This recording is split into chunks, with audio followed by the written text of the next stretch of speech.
Hola a todos, soy Eva de Blog de Viajes Meraviglia y hoy vengo a hablaros de las cosas más surrealistas que vimos durante nuestro viaje a Marruecos. ¡Empezamos!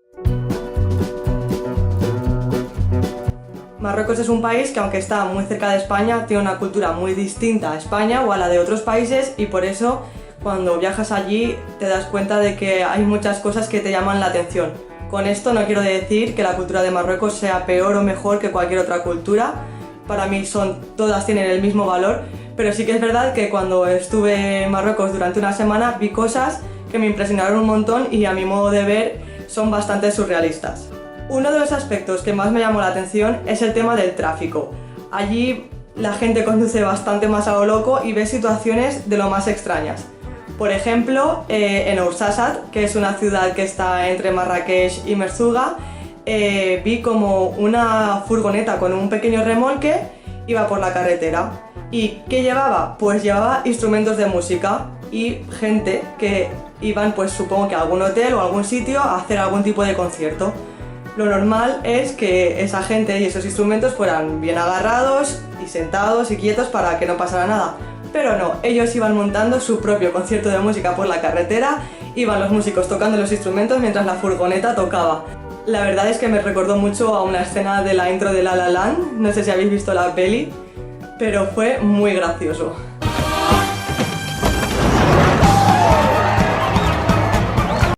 También relacionado con el tema de conducir, lo que más chocaba eran las motos, sobre todo en la zona de las afueras de Marrakech, de cómo las cargaban hasta los topes. Eso era un overbooking total. Podías ver en una moto, lo máximo que vimos fue cómo iba un niño, el conductor, otro niño, un saco de cereales y la mujer. O sea, cuando iban dos personas era lo mínimo que iban. Podían llevar de todo cargado como si fuera un coche, y con niños, con bebés, era muy extraño. Además es que el tema de llevar casco, llevar zapatillas, nada, allí conducen como les da la gana y con la gente que les da la gana. Además es que cuando fuimos, que fue a mediados de agosto, faltaba una semana para la fiesta del cordero, que es una fiesta muy importante en Marruecos en la que cada familia sacrifica un cordero y come la carne de ese cordero. Pues como eran los días previos a esa fiesta, había mucha gente que compraba el cordero y lo llevaba a casa. Y en más de una ocasión vi como una persona transportaba al cordero en la moto, y entonces lo que hacía era hacer que el cordero apoyara la cabeza en el manillar, iba el conductor, el cordero le pasaba por detrás y las patas le colgaban por detrás del conductor. Era una auténtica locura. También los camiones iban cargados hasta los topes, y a lo mejor tú veas un camioncillo viejo y pequeño que le habían cargado de sacos de paja hasta tal nivel que sobresalía de lo que es el camión, y entonces le hacía visera al propio conductor. O sea, no sé cómo esos camiones no se les quedaban tirados a mitad de la carretera, porque vamos, lo que pasaba es que cuando cogían una cuesta o mínimamente pendiente, lo que tenían que hacer era ir muy lento porque el camión no tiraba más. Los medios de transporte no eran los únicos que iban muy cargados.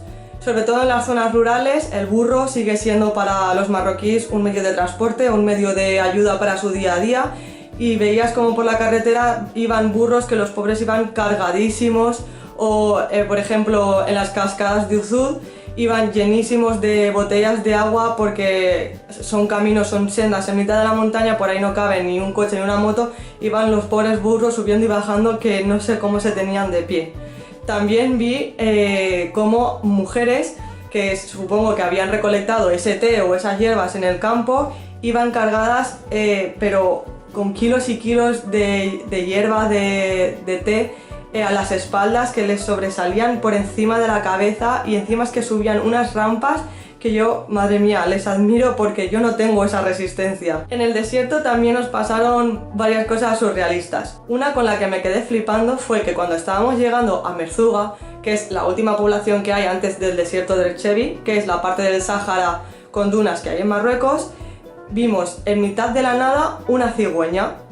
Entonces yo me quedé flipando porque hasta ahora yo había visto cigüeñas pues en los campanarios, en mitad de los pueblos. Allí en Marruecos los había visto en mitad de Marrakech, en los minaretes de los pueblos, pero es que tú mirabas alrededor y no veías absolutamente nada, veías kilómetros y kilómetros de tierra seca y en un charquito pequeño había una cigüeña, ella sola.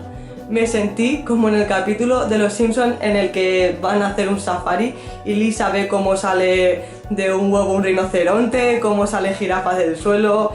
Me parecía muy surrealista. Un momento, los rinocerontes no nacen en huevos. ¿Qué acabas de ver, Lisa? Pues sí, pero... ¿Qué acabas de ver? En el desierto del Chevy pasamos una noche en un campamento y parece ser que había un gato que había nacido en el propio campamento e iba por allí a sus anchas para acá y para allá.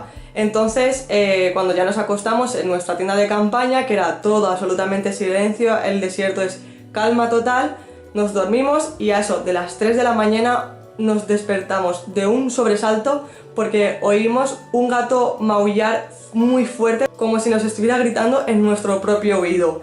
Claro, pensamos que era el gato del campamento y seguimos durmiendo, pero nos llevamos un buen susto. Al día siguiente vimos como en la esquina de nuestra tienda de campaña había huellas del gato y de un pequeño roedor. Entonces suponemos que en mitad de la noche el gato cazó un ratoncillo o algo justo en la esquina de nuestra tienda y al ser pues tiendas de lona es que sonó como si nos estuviera gritando al oído. Además, todos sabemos que el desierto es una zona en la que prácticamente no llueve, las precipitaciones son muy escasas y es muy difícil verlo mojado o ya ni te digo verlo nevado, pasa muy pocas veces en la historia. Pues bien, nosotros fuimos al desierto un 15 de agosto, que nuestro mayor temor era el calor, y resulta que de camino se puso a llover.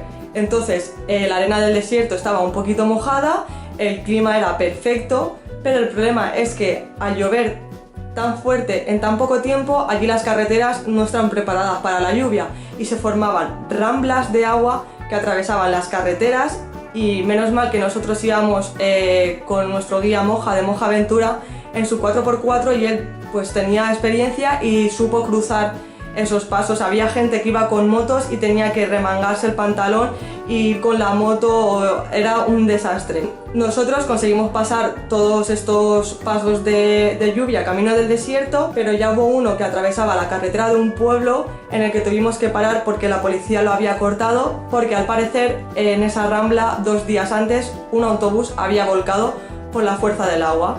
Estuvimos allí durante media hora esperando a que un poco el nivel del agua pasara. Estaba llenísimo de gente del pueblo de que iba de camino y le había pasado como nosotros, que habían cortado el paso, y poco a poco lo primero que hicieron los policías fue dejar pasar a los camiones porque eran los de mayor peso y los que menos peligro tenían. Después pasamos los 4x4 y ya por último pasaron los coches. Otra cosa que nos llamó la atención es que el concepto de peligro muchos marroquíes no lo tienen asumido como nosotros. Nosotros somos más miedicas en cuanto a arriesgarnos a hacer cosas y a que subir a algún sitio y que nos podamos caer y tal. Entonces vimos como los niños hacen locuras delante de sus padres y no pasa nada porque están jugando, pero en realidad es bastante peligroso.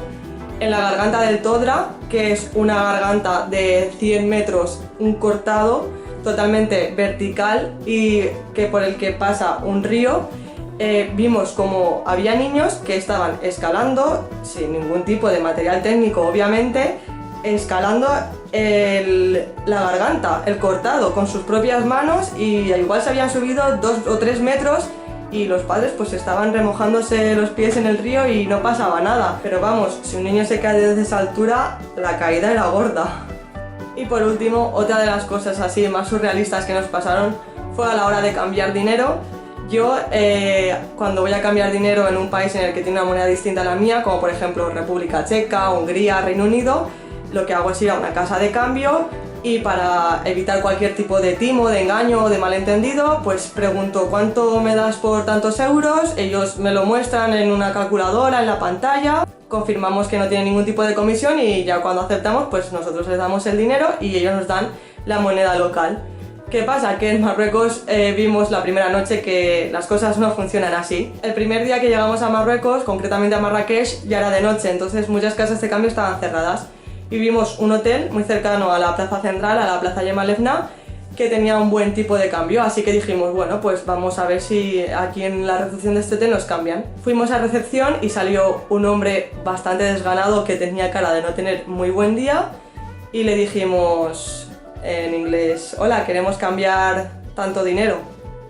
Y en vez de decirnos, pues sí, sería tanto, sería tal, se nos quedó mirando y a los 10 segundos dijo, pues dadme el dinero. Claro, ahí no teníamos escapatoria, era o nos negábamos o nos fiábamos y le dábamos el dinero y nos confiábamos en que nos diera el tipo de cambio que decía en la entrada del hotel, que no nos cobraba ningún tipo de comisión y tal. Total, que le dimos los euros que teníamos pensado cambiar y el hombre con toda la parsimonia del mundo, porque en Marruecos el tiempo se alarga, allí todos hay que hacerlo con tranquilidad, como ellos te dicen más de una vez, la prisa mata, sacó la moneda, los dirhams marroquíes, se puso lentamente a calcularlos, recogió nuestro dinero y nos lo dio. Yo creo que no nos dijo ni gracias ni adiós. Y nada, esto fueron de las cosas más extrañas y surrealistas que nos pasaron en Marruecos. Si vosotros habéis estado y habéis vivido algún tipo de experiencia de este tipo o en otro país os han pasado cosas también muy extrañas, animaos a ponerlo en los comentarios y así todos vemos lo que hemos ido viviendo. En la cajita de información os dejaré artículos relacionados con viajar a Marruecos para que si estáis pensando en viajar a este destino, el cual yo os recomiendo al completo, podáis tener ayuda y si os ha gustado el vídeo no olvidéis de darle a me gusta y suscribiros. Nos vemos.